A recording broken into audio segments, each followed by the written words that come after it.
alihi wa sahbihi wa mawalah, ma ba'd. Kita bersyukur kepada Allah Subhanahu wa taala.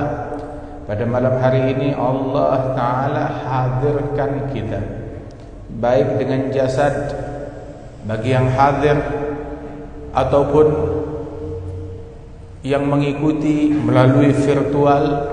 Mudah-mudahan Allah Subhanahu wa taala menulis bagi semuanya pahala yang besar, anugerah yang luas, ampunan, taufik dan bimbingan dari Allah Subhanahu wa taala yang Allah taala curahkan di majlis yang semacam ini, memberi kemaslahatan bagi lingkungan, bagi masyarakat, bagi negeri, bagi bangsa, bagi keluarga. Amin ya rabbal alamin. Kita beruntung Allah Subhanahu wa taala memilih kita untuk datang ke rumahnya, untuk mengkaji, merenung, bertadabbur kalamnya, firmannya, untuk bersolawat kepada Nabi Muhammad SAW, dan untuk mengolah fikiran kita dengan ilmunya Rasulullah hingga kita amalkan dan kita pelajari dan kita tempuh jalan hidayat yang dicontohkan oleh Nabi besar Muhammad SAW. Majlis yang semacam ini diadakan dan disiarkan semata-mata untuk membuat hubungan kita dengan Allah makin baik, hubungan kita dengan Rasulullah makin baik, membuat kita makin benar, makin tekun menempuh jalan hidayat.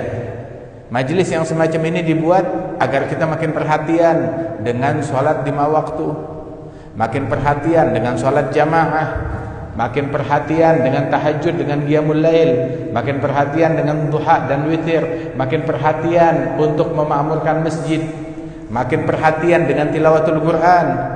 Kalau seandainya kita hadir majlis macam begini tetapi kita melupakan maksud dan tujuannya, hadir majlis tapi subuhnya telat, hadir majlis tapi dia nggak bangun malam, hadir majlis Quran ditinggalkan, hadir majlis dia durhaka kepada orang tua, hadir majlis akan tetapi dia memutuskan silaturahim, hadir majlis akhlaknya bobrok dan bejat, hadir majlis namun juga kemaksiatan merajalela dia lakukan, hadir majlis hati penuh kedengkian, penuh kebencian.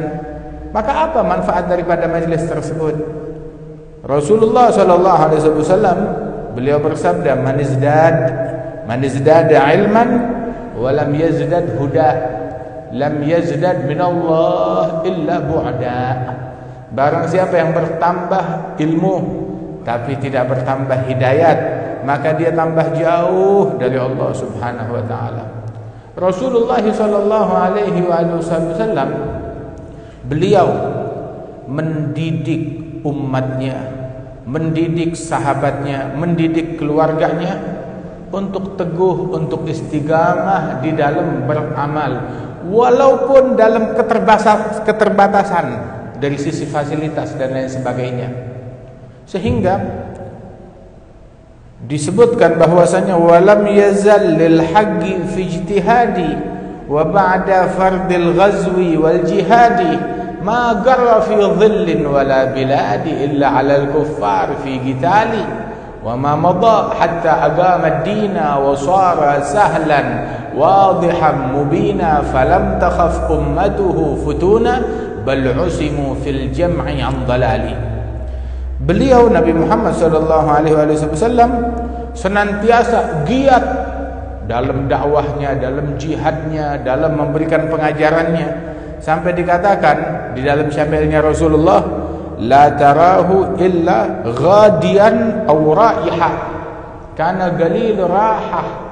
Rasulullah, kalau kamu lihat beliau, pasti kalau enggak beliau lagi jalan, sibuk jalan kemana di pagi hari, sore jalan kemana, terus bolak-balik sana sini ngurusin umat. Entar ngajar, entar jenguk orang sakit, entar hadir jenazah, entar berdakwah, entar nasihatin orang, membimbing orang di masjid, di rumah, di jalanan, di pasar, berzikir. Begitulah. La tarahi la ghadiyan aw raiha. Pagi sore jalan sana jalan sini, selalu begitu. Sampai dibilang dalilur rahah, sedikit istirahatnya beliau.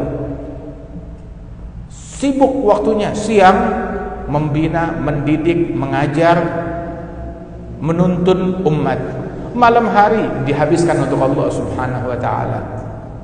Wa huwa bihaqqi syukri ma aulahu idh qama hatta warimat rijlahu wa wasala sawma wa qad aulahu maulahu aula al-fadli wal ifdali. Demikian ahlinya beliau di dalam bersyukur, bangun malam dalam rangka syukuran, bangun malam sampai kakinya bengkak. Beda syukurannya kita bikin orkes.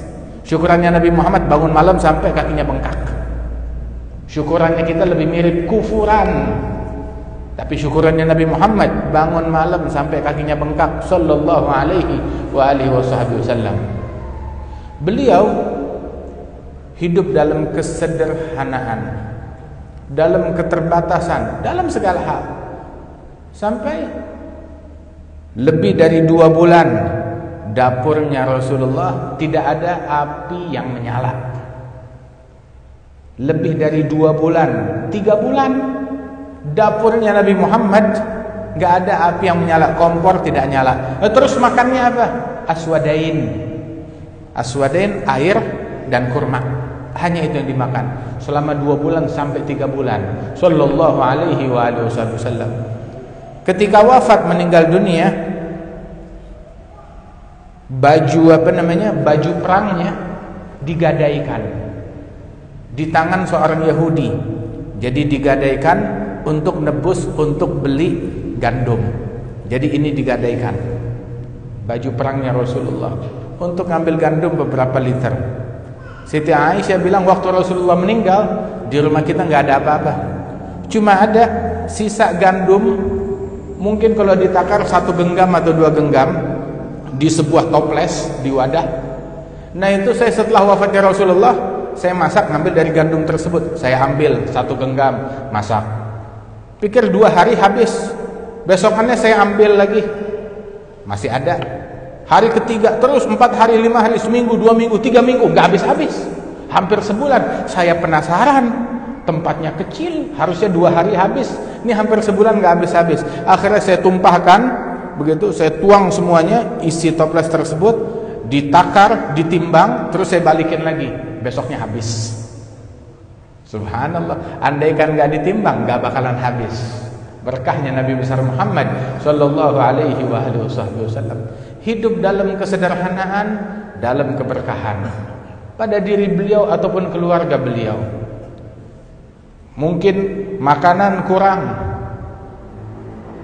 pakaian kurang, perabot rumah tangga kurang, untuk istirahat kurang, tidur kurang, makan kurang, tetapi adab nggak kurang, akhlak nggak kurang, zikir nggak kurang. Sayyidatuna Aisyah bilang, kana yadhkurullah ta'ala fi kulli ahyanih. Dalam setiap keadaan selalu berzikir kepada Allah Subhanahu wa taala. Pakai baju zikir, buka baju zikir, masuk rumah zikir, keluar rumah zikir, ke masjid zikir, masuk masjid, keluar masjid, sampai masuk toilet, keluar toilet, berzikir kepada Allah Subhanahu wa taala. Mau tidur, bangun tidur, makan, minum, hidupnya penuh dengan zikir. Karena khuluquhul Quran, perangainya Rasulullah adalah Al-Quran, bagaikan Al-Quran hidup yang berjalan di muka bumi ini. Dan Nabi besar Muhammad SAW mendidik anaknya, keluarganya dengan didikan yang demikian. Kita nih di akhir Jumad Tsaniyah ini, di akhir Jumad Tsani, kita mengenang kelahiran Sayyidatuna Fatimah Az-Zahra, putri Nabi besar Muhammad sallallahu alaihi wasallam, sayyidatun nisa'il alamin, sayyidatun nisa' ahlil jannah, pemimpin dari seluruh wanita surga, Siti Fatimah radhiyallahu anha wa ardhaha, yang dari kecil beliau ngurusin Nabi Muhammad, melayani Rasulullah, membantu Rasulullah, khidmat untuk Rasul sallallahu alaihi wasallam. Sayyidatuna Fatimah, tadi kita dengar dari Habib Ridha bagaimana walaupun beliau putrinya Nabi Muhammad, pemimpin dari sekalian wanita surga, tapi beliau tetap ngurusin laki, melayani suami, ngurusin suami. Dan padahal beliau pemimpin wanita surga, putrinya Nabi Muhammad sallallahu alaihi wasallam. Nabi sampai bilang, Fatimah bid'atun minni, yaghbiduni ma yaghbiduha, yubsituni ma yubsituha. Fatimah darah dagingku, belahan dari diriku, belahan jiwaku.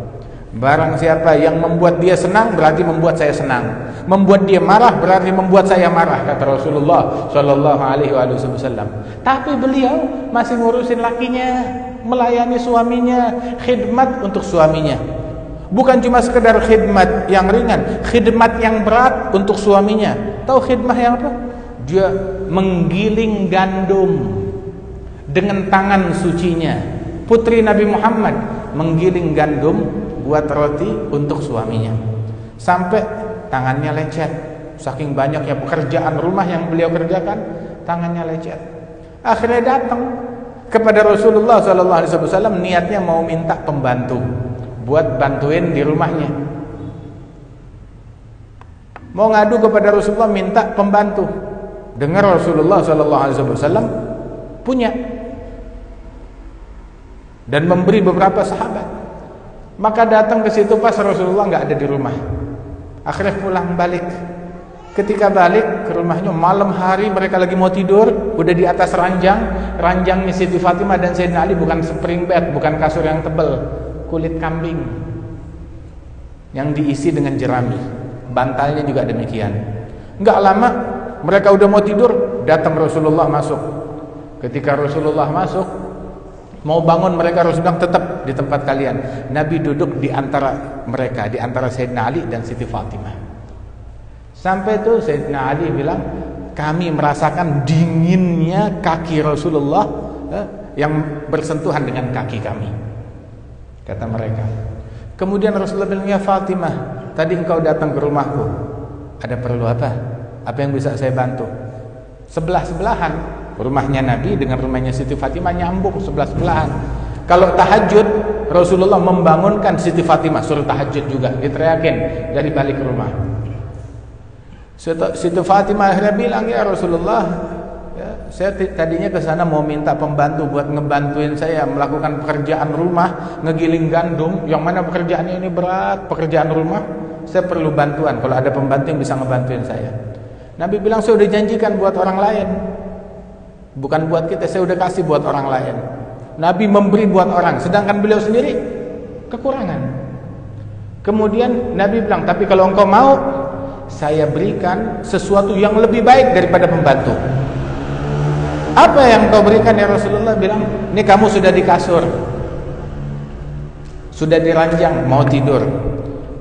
Saat kamu mau tidur di ranjang kalian, baca subhanallah 33 kali, alhamdulillah 33 kali, Allahu Akbar 34 kali.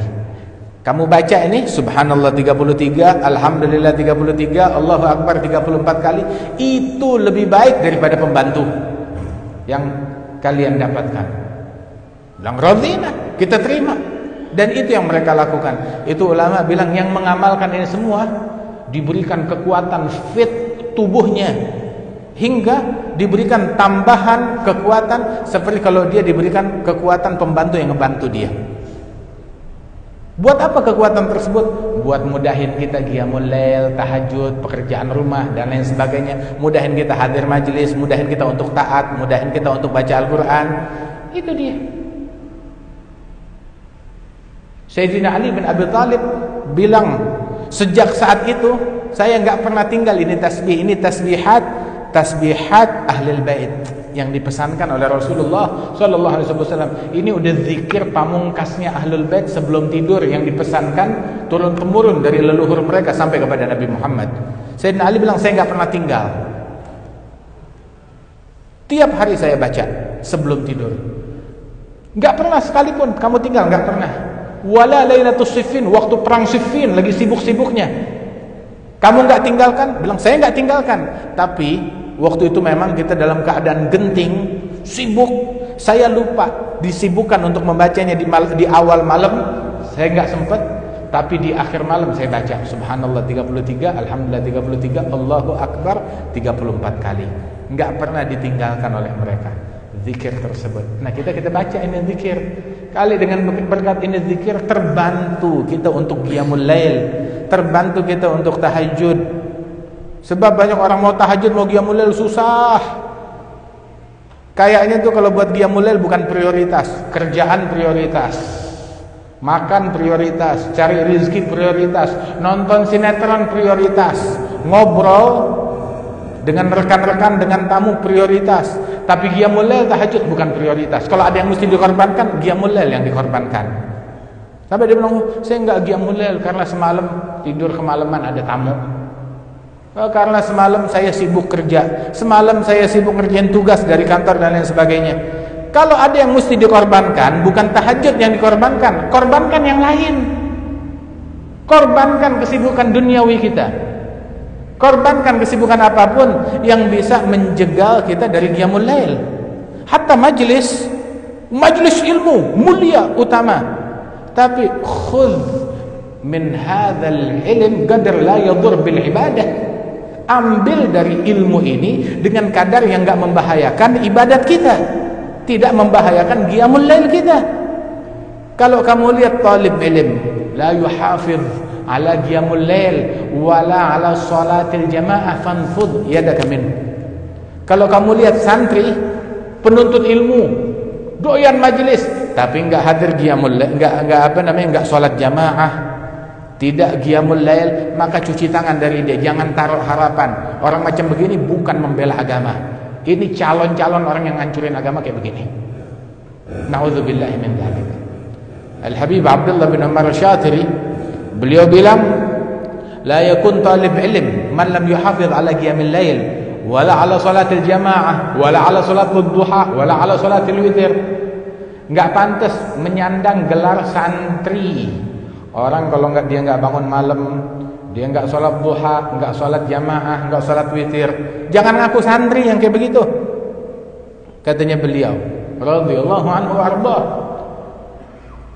Terus kita berat baca ini zikir, kali-kali kita terbantukan untuk qiyamul lail, semangat terbangun, pentingin buat tahajud, buat qiyamul lail. Kalau udah baca zikir ini masih berat untuk tahajud dan qiyamul lail, fa'lam bi annak mukabbal kabbalatka dzunubuk. Kalau udah baca zikir ini masih berat qiyamul lail, berarti memang kamu apes, sial, diikat oleh dosamu yang menjegal engkau dari qiyamul lail, dari tahajud. Kama qala ulama radhiyallahu anhum ajma'in. Sebab qiyamul lail itu jamuannya Allah, hidangannya Allah, hanya Allah Ta'ala peruntukkan bagi para kekasih-kekasihnya, orang-orang yang dipilih oleh Allah Ta'ala. Mudah-mudahan kita dipilih sebagai orang-orang yang demikian. Kejayaan Islam, kemenangan Islam berdiri pada mereka nih, diemban oleh mereka yang perhatian untuk bangun malam tahajud, untuk memamurkan masjid tatkala sholat subuh. Mereka perhatian akan hal yang demikian seperti perhatian orang sekarang terhadap sholat Jumat. Nggak ngegampangin sedikit pun daripada perkara ini.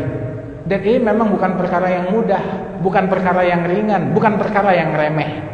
Nabi bilang di dalam hadis, man fatathu salatul asr faka'annama wutira ahluhu wa maluh. Barang siapa yang ketinggalan sholat asar, itu musibah, bala, bagaikan dijarah, diculik, seluruh keluarga dan asetnya hilang dalam sesaat. Artinya kalau di-compare, dibandingkan, musibah ketinggalan sholat asar, luput sholat asar, apalagi jamaah asar, sama musibah kematian anak, istri, semuanya keluarga kita mati, sama harta kita angus, terbakar, hilang semuanya. Timbang itu dengan ketinggalan sholat asar, musibah ketinggalan sholat asar lebih besar pada hakikatnya daripada musibah kehilangan keluarga dan harta ini. Ini pemikiran dari mana? Pemikiran mukmin yang ditanamkan oleh Rasulullah Shallallahu Alaihi Wasallam. Tapi pikiran kita, kalau kehilangan duit itu musibah, kehilangan tahta itu musibah. Oh, saya gagal dapat kursi, itu musibah. Calon yang saya usung kagak jadi, itu musibah. Di mata kita begitu musibah.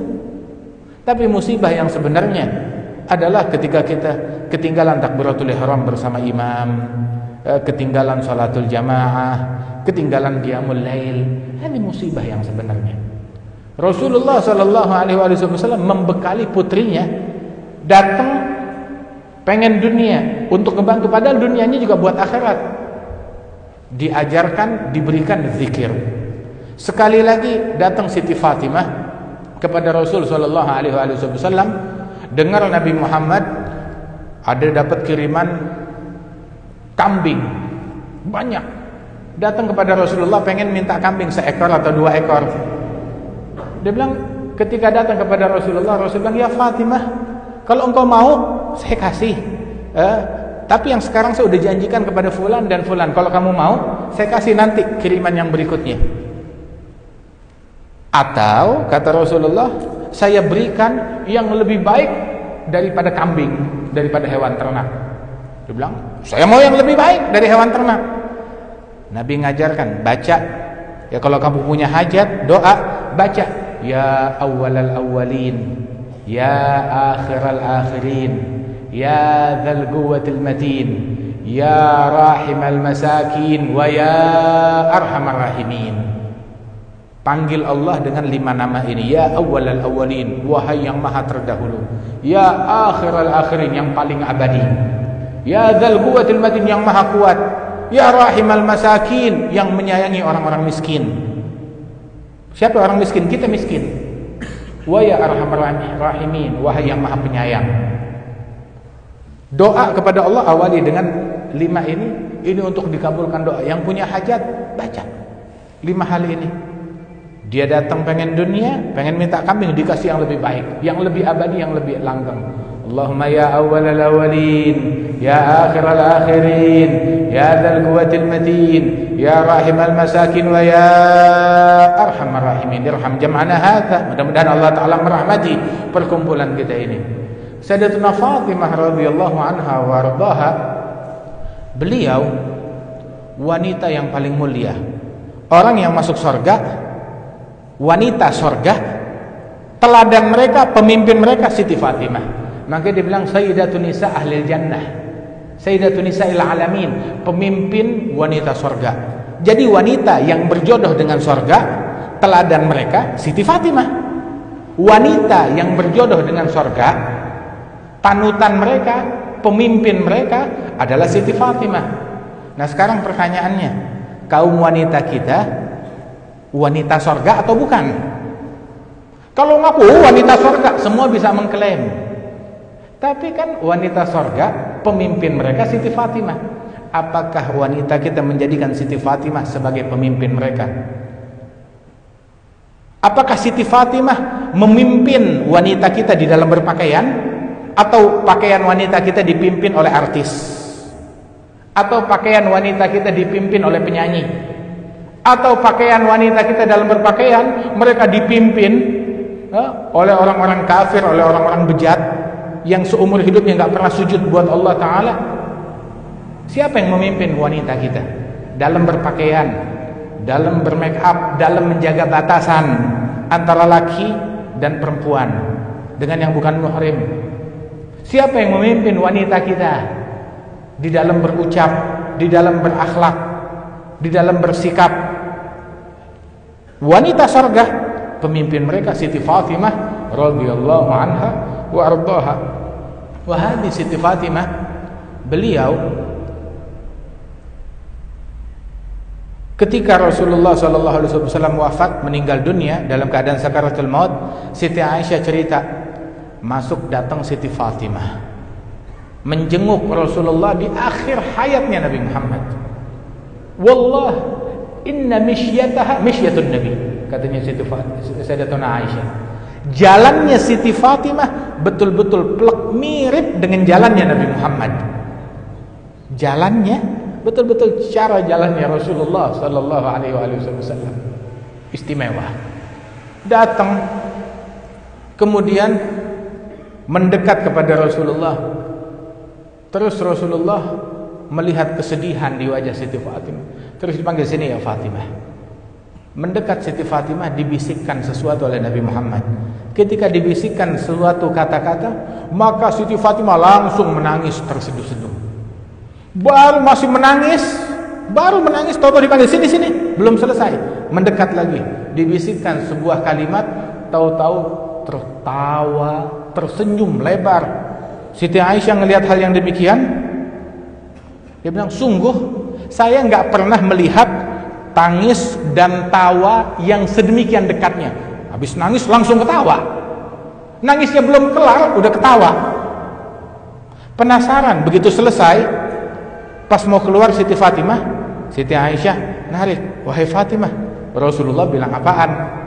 Penasaran? Nah, enggak. Nabi menitip kata-kata rahasia kepada saya nggak berani ungkap selama Rasulullah masih hidup. Sudah. Setelah Rasulullah wafat, maka Siti Fatimah jumpa dengan Sayyidatuna Aisyah. Aisyah nanya, ya Fatimah, Rasul udah wafat. Apa yang beliau bisikkan kepada engkau sebelum meninggal dunia? Maka Siti Fatimah bilang, adapun bisikan yang pertama yang membuat saya menangis, Rasulullah bilang, wahai Fatimah, malaikat Jibril tiap Ramadan biasanya tadarus Quran dengan saya sehari 1 kali. Tapi Ramadan yang terakhir ini kemarin tadarus Quran dengan saya sehari 2 kali.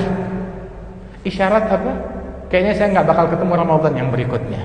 Ini Ramadan terakhir saya.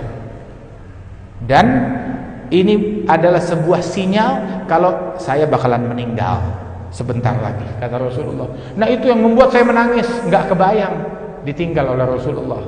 Nangis sejadi-jadinya. Kemudian dipanggil lagi oleh Nabi Muhammad, dibisikkan, tapi walaupun saya meninggal, wahai Fatimah, engkau adalah keluargaku yang paling pertama menyusul aku, kata Nabi Muhammad. Engkau yang paling pertama menyusul aku. Itu yang membuat saya tersenyum dan tertawa sebahagia-bahagianya. Nih coba kita dikasih tahu, kamu ya besok mati. Itu kabar gembira atau kabar menyedihkan? Kamu begitu saya meninggal, kamu yang pertama nyusul saya. Ini kabar bahagia atau kabar menyedihkan? Ini kabar menyedihkan. Tetapi ketika kabar kematian tersebut digandengkan, kamu yang pertama nyusul Nabi Muhammad, itu sebuah kabar gembira. Sebab beliau melihat kegembiraan ketika bersama Nabi Muhammad sallallahu alaihi wasallam. Pernah Nabi Muhammad lagi tidur, di atas dadanya ada Sayyidina Hasan wal Husain.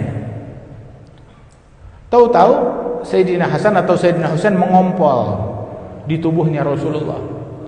Diangkat, di situ ada Jabir bin Abdullah Al-Ansari. Diangkat Sayyidina Husain yang mengompol itu, diangkat oleh Jabir. Tahu-tahu Rasulullah terbangun.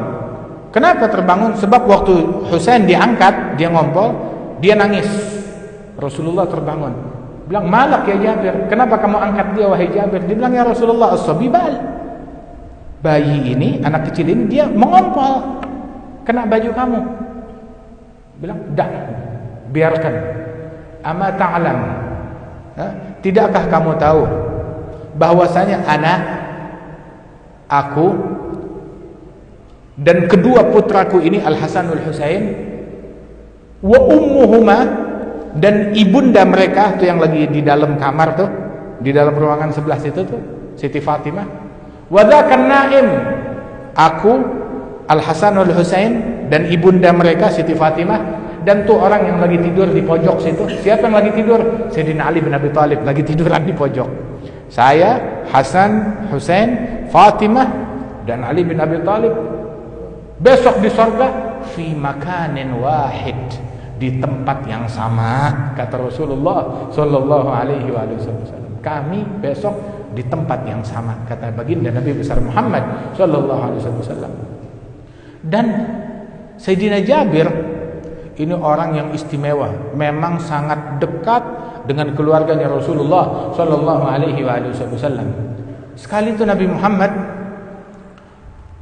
beliau mengajak Sayyidina Bagir ke rumahnya Siti Fatimah. Ketika masuk ke rumahnya Siti Fatimah, bilang, ya Fatimah, boleh saya masuk? Bilang, boleh ya Rasulullah, saya bersama Jabir. Bilang, ya Rasulullah, pakaian saya, baju saya enggak cukup untuk saya jadikan hijab. Kenapa? Enggak punya baju, bajunya terbatas. Nah, orang perempuan kita di rumah bajunya ada berapa setel, ada berapa pasang, ada berapa banyak. Hatta yang miskinnya, yang susahnya, bajunya ada. bajunya ada. Punya baju kondangan, punya baju pesta, punya baju buat arisan, mukenanya ada sekian biji. Semuanya punya. Yang nggak punya cuma satu doang, tahu apa? Tanya ratib, susah nyarinya di mana. Quran susah nyarinya di mana.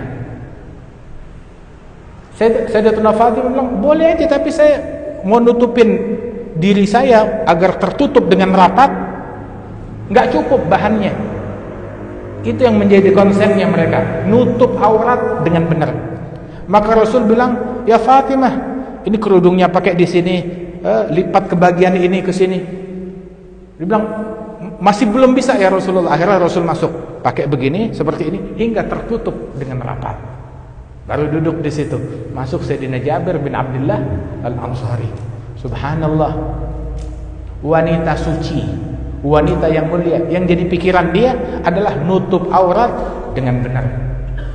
Kemudian Rasulullah SAW pernah cerita kepada Sayyidina Jabir, ya Jabir, ini anakku Husain, dia besok yulad lahu maulud, dia bakal punya anak.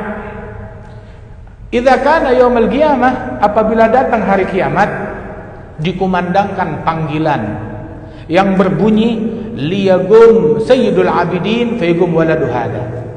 Hendaknya berdiri pemimpin para ahli ibadat, maka yang berdiri anaknya Husain, namanya Ali Zainal Abidin.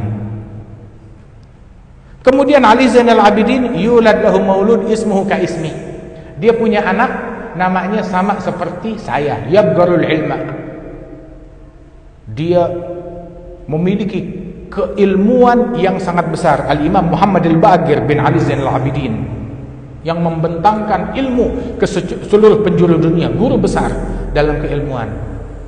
Hadza Muhammad Al-Baqir, katanya Nabi Muhammad kepada Jabir, apabila kamu berjumpa dengan dia, fa'agri'ahu minni salam, sampaikan salam saya untuk Muhammad Al-Baqir. Berlalu tahun demi tahun, 5, 10, 20. Ini Sayyidina Husain masih bayi, sampai Sayyidina Husain dewasa, menikah, punya anak, terbunuh, meninggal dunia. Sayyidina Ali Zainal Abidin dewasa, menikah, punya anak. Sekali Sayyidina Jabir di Madinah ngelihat seorang anak kecil yang wajahnya bercahaya, indah, tampan, cahayanya beda dengan orang lain. Ditanya, kamu siapa? Nama kamu siapa? Saya Muhammad. Muhammad bin man? Muhammad bin Ali. Bapak kamu Ali? Ya. Ali putranya siapa? Bin Husain. Husain bin Ali bin Abi Thalib. Kamu, nggak salah lagi, kamu cucunya Nabi Muhammad. Ini Sayyidina Jabir usianya udah sepuh, udah lanjut. Bilang, sesungguhnya kakekmu Rasulullah, datukmu Rasulullah, beliau kirim salam untuk engkau. Itu sahabatnya Jabir bertanya, gimana ceritanya? Ya Rasul dulu pernah bilang begini. Kalau engkau jumpa kepada Muhammad ini, sampaikan salam ke atas beliau. Kata Rasulullah Sallallahu Alaihi Wasallam, sudah dipantau oleh Nabi Muhammad jauh sebelum mereka lahir ke dunia ini. Nabi Muhammad yang dulu mendoakan mereka. Imam Ali ketika menikah dengan Siti Fatimah, Allahumma akhrij minhuma al-kathir at-tayyib. Ya Allah, keluarkan, lahirkan dari keduanya ini al-kathir at-tayyib, orang-orang baik yang mulia, para wali-wali, para salihin yang banyak. Dan itulah mereka lahir dengan jumlah yang sangat banyak, orang-orang soleh, para wali-wali. Ikuti mereka yang menempuh jalan leluhur mereka, jalannya Nabi besar Muhammad Sallallahu Alaihi Wasallam. Jangan kita melenceng dari jalannya mereka, jalannya salihin. Ahlul Bait, kalau mereka ikut di jalan leluhurnya, berkah hidupnya. Tapi kalau nyimpang dari jalan leluhurnya, maka rugi. Sungguh bodoh dan sungguh mengherankan, kata Habib Ali Habsyi. Hayyar bi'aqli wa fi mithlih tahirul uqul mailul furu'iz zakiyah an tariqil usul. Saya gundah, galau, heran, bingung ngelihat keturunan orang soleh, keturunan baik-baik, tapi menyimpang dari jalan leluhurnya. Ahlul Bait, jangan ngikut yang lain, ikutin jalannya Ahlul Bait. Ikutin jalannya Al-Faqih Al-Muqaddam yang matain pedang. Ikutin jalan ahli baitnya Rasulullah sallallahu alaihi wasallam yang menempuh jalan salamatul lisan, salamatul janan. Lidahnya selamat, hatinya selamat, enggak kenal dengki, enggak kenal benci, enggak kenal cacian. Ada ahli baitnya Rasulullah sallallahu alaihi wasallam. Mereka orang-orang yang disucikan dari kekotoran, dari kedengkian, dari sifat-sifat yang tercela. Ikuti jalannya mereka. Sayyidatuna Fatimah radhiyallahu anha wa ardhaha, teladan bagi wanita kita, jadikan itu teladan sejati. Cintai mereka, orang-orang yang dimuliakan oleh Allah Subhanahu wa taala. Insyaallah Allah Subhanahu wa taala kumpulkan kita di barisan mereka. Itu besok di hari kiamat. Nabi cerita, besok di hari kiamat dikumandangkan panggilan, orang lagi kumpul di padang mahsyar, mau lewat di atas sirat, di atas jembatan yang membentang di atas neraka jahanam. Tahu-tahu ada panggilan berbunyi, ya ahli hadzal jama' nakisu ru'usakum ghuddu absarakum. Wahai orang-orang yang kumpul di padang mahsyar, semua tunduk kepala, semua pejamkan mata. Kenapa, ada apa? Suruh nunduk kepala, suruh pejamkan mata. Fatimah binti Muhammad satamur ala sirat. Fatimah binti Muhammad akan lewat di atas sirat. Subhanallah. Di dunia dia nggak mau dilihat sama orang laki. Sampai di akhirat dibikin oleh Allah Ta'ala semua tunduk, pejamkan mata, biar ini lewat dulu. Lewat Siti Fatimah bersama para pecintanya yang menempuh jalannya beliau, jalannya Ahlul Bait, jalannya Nabi Muhammad sallallahu alaihi wasallam bersama para Ahlul Bait, begitu, dan juga para pecinta mereka yang menempuh jalannya mereka. Radhiyallahu anhum wa ardahum. Nah, mudah-mudahan kita ada di dalam barisannya mereka. Masya Allah, ma'hum wa fihim daiman fid darih wal akhirat. Bersama mereka di dunia dan di akhirat. Bersama mereka di dalam ucapan kita, bersama mereka di dalam hati kita, di dalam niat kita, di dalam tekad kita, bersama mereka di dalam akhlak kita, bersama mereka di dalam istiqamah kita, bersama mereka insyaallah wala nakhluf kama man khalaf. Dan kita tidak menyimpang seperti orang-orang yang menyimpang, yang keluar dari jalannya mereka. Amin ya rabbal alamin. Dan dijadikan bulan Rajab yang sebentar lagi datang kepada kita bulan yang membawa pertolongan, bulan yang membawa solusi, bulan yang membawa kemaslahatan bagi umat ini. Dan Allah Ta'ala senantiasa memberikan keberkahan di majlis yang mulia ini dan mengangkat derajat akhina almarhum al-maghfur al-habib Mundhir bin Fuad al-Musawa, diangkat derajatnya oleh Allah Ta'ala, diluaskan kuburannya dan disenangkan hatinya dari majlis yang kita adakan malam hari ini, majlis Rasulullah sallallahu alaihi wasallam, dan dijadikan setiap individu dari kita sebagai gurat ain, orang-orang yang menjadi kebanggaan para guru-guru kita, menjadi kebanggaannya Nabi Muhammad sallallahu alaihi wasallam. Allahumma la tuballighhum min akhbarina ma yasu'hum wa la tuhammilhum min awzarina ma yanuhum wa la tukhzihim bina fi askaril amwat bima nuhdithu min al-mukhziyat wa na'ti min al-munkarat. Surah arwahum bi'amalina fi multaqa al-arwah idha surah ahli salah bi'abna'i salah wa la tuqifhu minna ala mawqif al-iftidah bima najtarih min su'il ijtirah ya karim ya fattah ya arhamar rahimin. Dan juga kita doakan guru-guru kita yang hadir tengah-tengah kita, akhina al-habib Ahmad bin Muhammad bin Abdullah bin Ahmad al-Kaf, juga akhina al-habib Ridha al-Kaf, dan segenap para asatidzah, para guru-guru, para habaib, para kiai ajengan, hadirin hadirat, insyaallah Allah Ta'ala berikan afiah, kesehatan, dijaga kita dari bala, dari musibah. Allahumma ja'al jam'ana hadza jam'an marhuma tafarraqna min ba'di tafarruqan ma'suma la taj'al fina wala minna wala ma'ana syaqiyyan wala mahruma. Barik lana fi Rajab wa Sya'ban, barik lana fi Rajab wa Sya'ban, بلغنا رمضان، أعنا على الصيام والقيام، احفظنا من الآثام برحمتك يا ذا الجلال والإكرام ويا ذا الطول والإنعام. صلى الله على سيدنا محمد نبي الأمي وعلى آله وسلم والحمد لله رب العالمين. السلام عليكم ورحمة الله وبركاته.